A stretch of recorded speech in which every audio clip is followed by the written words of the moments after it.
जब सृष्टि के प्रारंभ में परमपिता परमेश्वर ने चारों तरफ जल जल प्रकट कर दिया और ऊपर आकाश नीचे जल ही जल हो गया, तो जल के ऊपर कमल का फूल प्रकट हुआ।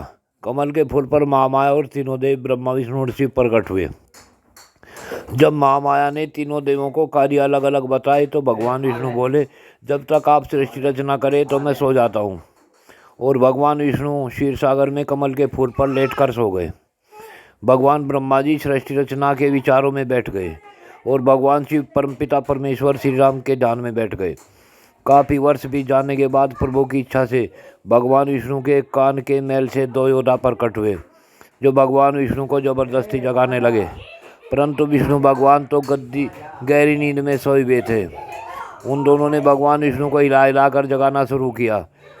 काफ़ी कोशिश करने के बाद जब भगवान विष्णु की आँख खुली तो ये दोनों योद्धा भगवान विष्णु से मल्लयुद्ध करने लगे। तो भगवान विष्णु जब उन दोनों से मल्लयुद्ध में हारने लगे तो विष्णु भगवान ने परमपिता को याद किया और अपनी सुरक्षा हेतु हथियार मांगे। तो परमपिता ने भगवान विष्णु को शंख, चक्र, गदा और पद्म ये 4 हथियार दिए। परंतु यह क्या, उन दोनों योद्धाओं के हाथ में भी गदा आ गई और विष्णु भगवान की ओर दौड़कर गदा से प्रहार किया। तो पहले तो विष्णु भगवान भी युद्ध करते रहे। हजारों वर्ष बीत जाने के बाद भी जब उन दोनों से भगवान विष्णु नहीं जीत पाए तो भगवान विष्णु ने शंख बजाया। तो ब्रह्मा और शिव दोनों जागे और दोनों ने भगवान परमपिता से सुरक्षा की गुहार लगाई। तो भगवान ब्रह्मा के हाथों में कमंडल आ गया और भगवान शिव के हाथों में त्रिशूल आ गया।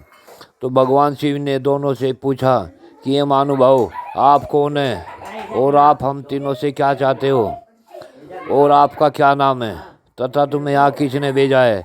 तो शिव की प्रेम भरी बातों से दोनों योद्धा प्रभावित हुए और बोले कि हम दोनों भाई हैं। जगत जननी महामाया ने हमें सोए हुए विष्णु को कान के मैल से प्रकट करके यह आदेश दिया है कि इन तीनों को मार दो, क्योंकि ये तीनों अपना कार्य करना भूल गए हैं।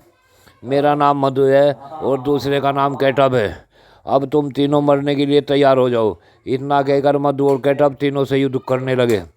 जब हजारों वर्ष तक युद्ध करने के बाद भी 5 जोंके तो रहे तो महामाया ने मधु केटभ के अंदर प्रेरणा दी कि इन तीनों को क्षमा करके जीवन दान दे दो। तो मधु केटभ बोले, ये महान योद्धाओं, हम तुम्हारे युद्ध कौशल से प्रसन्न हुए हैं, आप हमसे कोई वरदान मांग दो। तो महामाया की आत्मिक प्रेरणा से भगवान विष्णु बोले, हे बहादुरों, अगर आप वरदान देना चाहते हैं तो मैं आपसे ये वर मानना चाहता हूँ कि आप दोनों मेरे हाथ से मृत्यु को प्राप्त हो जाओ। जब मधु केटभ ने सुना तो बोले, जहाँ कहीं पृथ्वी हो हमारा सिर उतार सकते हैं। दोनों ने सोचा था कि कहीं पृथ्वी की रचना हुई ही नहीं और न हमारी मृत्यु होगी, परंतु भगवान विष्णु ने अपनी माया से अपनी जांघ को काफ़ी बढ़ा लिया और उन दोनों को अपनी जांघ पर लिटाकर सिर उतार लिया। उन दोनों जीवों को भगवान शिव को देकर भगवान विष्णु बोले कि सृष्टि उत्पन्न होने से पहले ही हमें दैत्यों का सामना करना पड़ा, जब तक अति आवश्यक न हो इन्हें जन्म नहीं मिलना चाहिए। तो भगवान शिव ने दोनों जीवों को अपनी जटाओं में छिपा लिया और उसके बाद भगवान शिव ने पृथ्वी की रचना करने की प्रक्रिया पूरी की। जय शिव गोरक्ष। कृपया सभी बंधुओं से यही प्रार्थना है कि इस वीडियो को देखकर सब्सक्राइब जरूर करें। जय शिव गोरक्ष।